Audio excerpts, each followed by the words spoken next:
Baiklah perkara-perkara yang haram. Dalam artian berperkara yang halal. Kenapa? Karena kullu lahmin nabata minal harami fannaru aulabi. Karena tiap-tiap sesuatu yang tak pajuh boleh tengok. Asal tengok yang memang munyonya makanan yang tak pajuhnya daripada ada yang haram, maka di saatnya jid asal tengok ketubuh tengok daripada yang haram, maka fannaru aulabi, maka neraka ile yang lebih awal untuk kegedean. Oh masalah ketengok nama iman syurga tetap memang tapi gedor ile. Lagi kena dulu. Hai yang penting kena iman kau betul.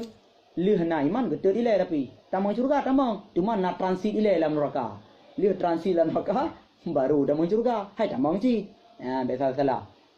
Cuma yang lebih baik bagi ban butamang secara sempurna. Maka jagalah makanan yang tak paju. Jadi jaga makanan baik yang haram.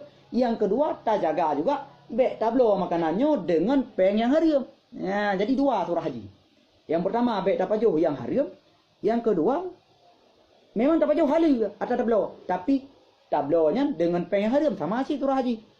Berarti baik tak paju yang haram atau baik tak blow dengan peng haram. Karena menyerta blow dengan peng itu sama dengan haram sih. Maka bak jaganya perlu kepada ma'unah daripada Allah Ta'ala. Maka lakai ba Allah. Puji menang terpayah lakai ba Allah Ta'ala. Karena buat perkara tidak ada pada manusia. Apa itu? Taufik, hidayah, riayah, ma'unah. Taufik, putra arti taufik. Gebi kekuatan dari Allah Ta'ala. Sehingga taat kepada apa? Yang kedua taufik. Yang kedua